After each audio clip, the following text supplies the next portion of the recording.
नमस्कार शेतकरी मित्रांनो, मी साई जाधव शेतकऱ्यांची गोष्ट या यूट्यूब चॅनलमध्ये स्वागत आहे.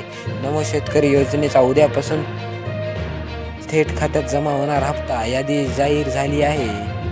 नमो शेतकरी योजनेतून काही शेतकऱ्यांना काढून टाकण्यात आले आहेत याबद्दल आणि हप्ता कधी खात्यात येणार याबद्दल महत्त्वाची माहिती मिळाली आहे.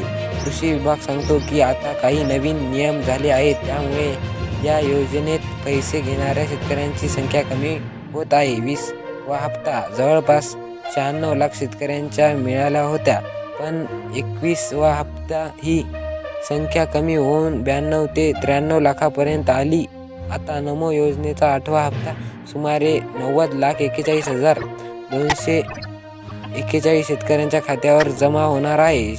म्हणजे आधीपेक्षा अजून कमी शेतकऱ्यांच्या पैसे मिळणार आहे. या योजनेतून कित्येक शेतकऱ्यांचं काढून टाकण्याचे एक कारण म्हणजे सरकारने नवीन नियम. काही लोक मरण पावले आहेत तरीही त्यांच्या नावावर पैसे जात होते, त्यामुळे सुमारे 28,000 नावे काढली गेली. तसेच काही लोकांनी 2 योजनेतून पैसे मिळून होते, त्यामुळे अशा लोकांना म्हणजे सुमारे 35,000 जणांना वगळले गेले.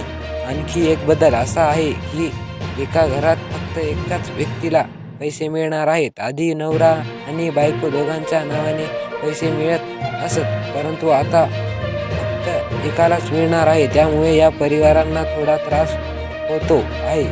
ज्यांनी उत्पन्न कर म्हणजेच ITR भरला आहे किंवा जे सरकारी किंवा खाजगी नोकरीत आहेत, अशा शेतकऱ्यांची तपासणी खूप जोरात चालू आहे. त्यामुळे भविष्यात अजून कमी लोकांना या योजनेचा फायदा मिळू शकते. धन्यवाद. असेच नवनवीन व्हिडिओ पाहण्यासाठी शेतकऱ्यांची गोष्ट या यूट्यूब चॅनेलला सबस्क्राईब करायला विसरू नका.